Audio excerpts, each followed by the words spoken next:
but you want to make sure that you can keep fighting for more, just send a letter to the insurance company, keep a good copy of it, and say, just so that you know, we do not agree that this is the full amount we're entitled to. But because we need to keep moving forward, we're going to negotiate this check, we're going to deposit it, and continue to work with you toward a fair settlement of our claim. Okay? Try to resolve problems informally. That said, complain in writing, go up the chain of command, and or use government help or professional help when necessary. And just so you know, most of the time, the adjusters that you're dealing with have a limited dollar authority of what they're allowed to pay out, and it's usually pretty low. It's usually in the 5, 10, 15,000. So they literally cannot meet your demand without going above to a boss. So just understand that, and if you can, it's always good to get the name and contact information for your adjuster's superiors, because very often you may need to go over their head just to keep things moving. Okay, last but not least, get specialized professional help if you need it. We have a find help section, and then if you click on it, it'll bring you to the map of Texas, and then you can find some professionals that are involved with our organization. And by involved, I mean they either give us money, they make a donation to us, or they have volunteered with us, helped us write a publication in our library, been an advisor to us, or in some way proven themselves to be worthy of affiliating with a consumer group of our caliber. We're a national organization. We're very well respected. We try to be very careful in the way we operate. But we understand that with insurance matters, sometimes you do need to hire professionals, and one of the things we want is for you to be in the hands of somebody who knows their stuff. And by that I mean somebody who actually knows how to read an insurance policy, who actually knows what insurance law is in the state of Texas. And there are quite a few of them. But the trick is that there kind of are two sides to this. There's sort of the insurance side, and then there's the consumer side. That's just the way it is. I didn't make it that way. But if you're going to hire a lawyer for an insurance matter, it's very important that you hire a lawyer who does the policyholder side, because they're gonna know the arguments on your side. All right, and again, I hope you don't have to go there. Generally speaking, most people can get through this on their own, unless they're very underinsured. And when you're very underinsured, that is often a situation where you're going to need to hire a lawyer. We do have all kinds of self-help, but it's a tough one. But the law is actually pretty good in Texas on that. So I would encourage you not to wait. If you have a big shortfall and it really isn't your fault, you didn't reject some recommendation from your agent or company to increase your limits, you really were diligent in trying to keep your coverage up to where it needed to be, and you cooperated with the insurance company, but you're still short and for no fault of your own, that's when you definitely want to consult with a qualified lawyer. I think that's it. So I'd like to jump in, and then eventually we'll get to Sorry, one thing I forgot to mention, I want to make sure I wrote this down so I get it right.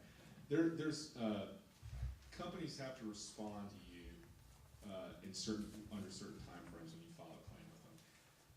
15 days after you notify them, they have to tell you, after you file a claim, they have to let you know that they've received it. 15 business days after that, they have to let you know if they've accepted or rejected it. Now they can extend that an additional 45 days if they need to. And that 50 days kicks in at the point when you have sent them everything they've asked you. So it's 15 days to let you know they've got the claim, and then after they've asked you for everything and you've submitted all of that, they have 15 days to let you know, business days to let you know if they've accepted or rejected the claim. Once again, they can extend that to to another 45 days. And then once they've accepted the claim, they have 5 business days to pay. That's all of this statutory. So just so you're aware that there are certain time frames that a company has to follow in order to pay your claim. If that's not going on, feel free to contact my office.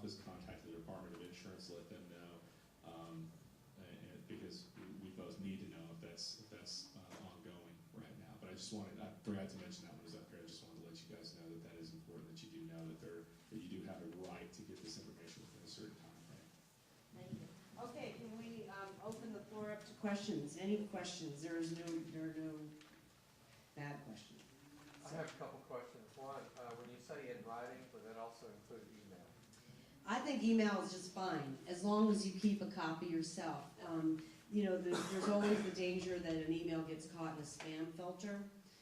So I think I would say if you've established communication already with the adjuster and you know they're getting your emails, it's fine. Okay, and the other one is on the personal property replacement cost coverage. They're saying there's a 6-month limit for replacing the items. Can that be extended or?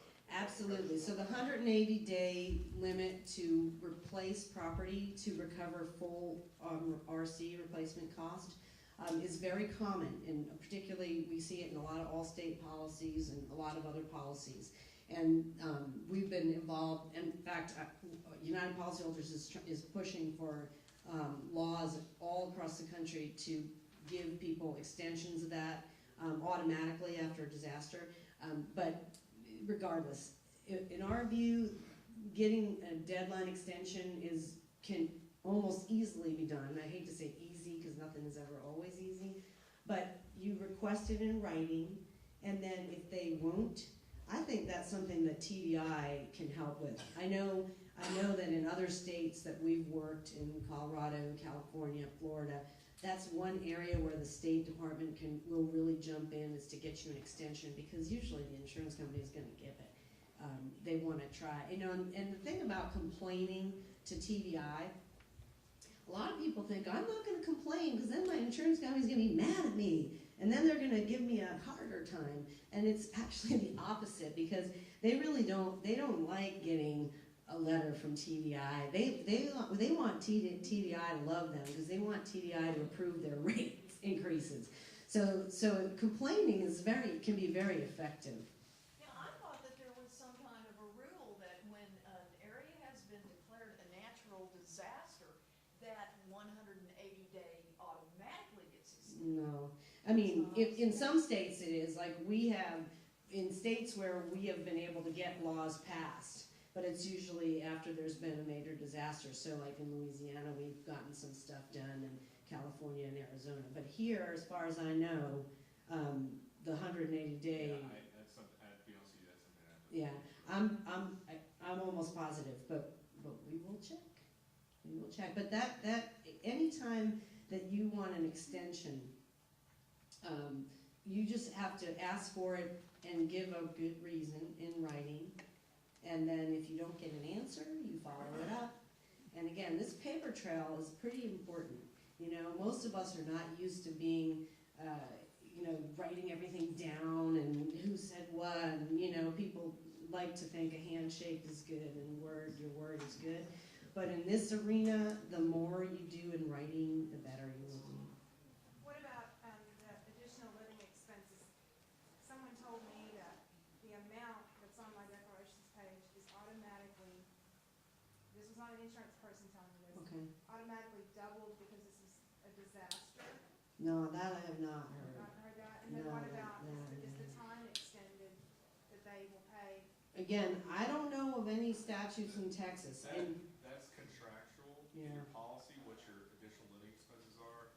As Amy said earlier, it's either a capped amount, a dollar amount, or it's a time frame 12 or 24 months.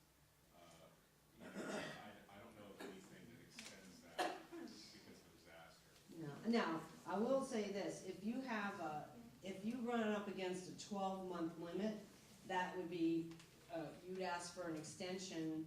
And it's so rare that people can get a house rebuilt within 12 months after a Especially with so disaster. many people wanting to do it.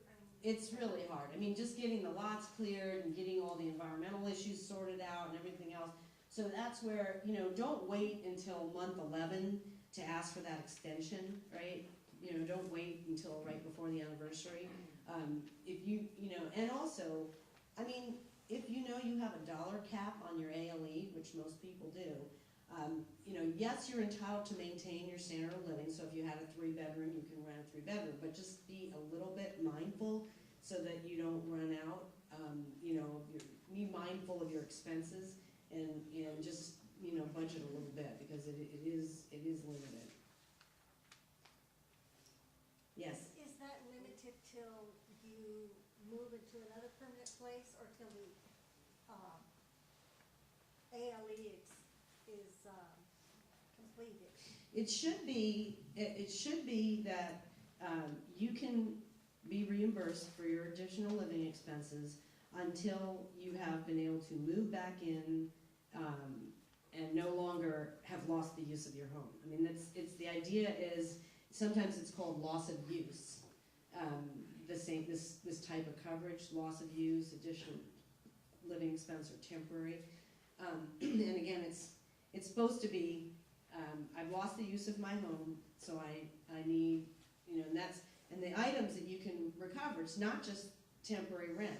You know, do you have to drive farther to get to your job? Are you paying for more gas? You know, have you lost the laundry? Now you have to pay to do laundry. You know, so there are a number of other things. Are you paying more utilities than you were paying? You know, did you have to hire a babysitter, you know, because the new place that you're living, you can't leave your kid alone for whatever reason? You know, things like that. These are expenses that you would not have incurred but for losing the use of your home. That's what that category is for. Are those listed somewhere? We actually, I mean, they're not in the contract listed. no. I mean, do y'all have? Yeah, we do. We have, Laundry, for instance, I yes. just thought of that. We do. If you go in and you put in the search box, ALE or additional living expense, we do have a list of items that are typical for that coverage. Also, well, if you happen to move back into a permanent home, and you still have some additional living expense money in your account, do they close that to you? Generally, yes. Generally, it's as incurred. And just remember, you can't claim your mortgage as an ALE because you were paying it anyway, right? You can you can claim the difference between, you know, what your house costs and what your rent costs in Austin, because it's a big difference. That's why I moved to Bastrop. Well, the temporary rent, Yeah. yes. Can you claim the deposits that you had to put down? The security, absolutely. Deposits? Absolutely, because but for losing the use of your home, you wouldn't have had to pay that. Well, that's what Right. I'm trying to tell you. Right, Yeah. but My for. insurance company is gonna take those deposits out of my contents. No, I would argue against that. That's not a contest. Well, mine tell me that deposit I will get back, Yeah. so they don't reimburse me because I will get back. Well, that's a different reason than from saying it's a contest. If they're saying you're gonna get it back, and so they don't wanna pay, that's interesting. I mean, there is a logic to that. On the other hand, you don't know if you're gonna get it back. So you can say by the same logic, I'll reimburse you if I do get it back. Well, half of my. But I've had to pay it out. This is an expense I incurred. You know, I mean, some of this is logic and argument. You know, it'd be great if it was a little more scientific, but the reality is that the more you state the better you state your case, as long as you've got a good argument, you should try it. You know, yeah. In my policy, it mentions about the mandatory evacuation. You're supposed to get $100 a day for up to 2 weeks. Right. Does that come out of your ALE? That would be something that your policy might specify, and if it doesn't, It doesn't specify. and. Because they told me, first they told me, they gave me a $1,500 check, you know, when I Right. went to their bus. Right. They said, this is to help you, you know, get on your feet. And then I called the adjuster, and she said, well, you get this mandatory evacuation, so we can give you $100 a day. Mm, And I specifically asked her, is that in excess of the $1,500? She goes, yes, you have mandatory evacuation on your policy. mm. And now they're saying, no, that came out of your ALE. Yeah, well, you know, if you don't see a specific clause in the policy that says a dollar amount for mandatory evacuation, then It does most say. likely it is gonna come out. No, it says $100 a day. All right, so then, Mandatory evacuation for Okay. up to 2 weeks. then it shouldn't be ALE. ALE, no. I mean, so policies are full of extra pockets of coverage. Or sometimes limits. So, very often your landscaping, your trees, shrubs will be an extra pocket, or debris removal will sometimes be extra. And usually it'll be 5% or 10% of your coverage A. And depending how the policy is worded, it's either within your A or it's above your A. But it depends on how it's worded. Sometimes they'll say it's 15. You have up to 15% of your dwelling for your trees, shrubs, and landscaping, or you have 15% of it above. I know that sounds. I probably didn't explain that right, but it really does depend on how the policy is worded, and that's why we encourage people to get the policy. Yes, ma'am. Can you talk a little bit about option ID? In other words, I was underinsured on my dwelling by my adjusters, and also by SBA. And so I've got an option ID, which is an additional 20% of, but I have to prove that it's gonna cost me that much more to build that house. You know what I'm talking about? Yeah, Option ID? it's sometimes called extended replacement cost, and if to build back is, if your limited liability does not provide you enough to build back, you have a certain, whatever the policy is, you have a certain percentage, and yours is 20% above that to be able to pay in excess. You normally have to agree in a policy to do certain things, like not contest when they raise your limits and things like that. Right.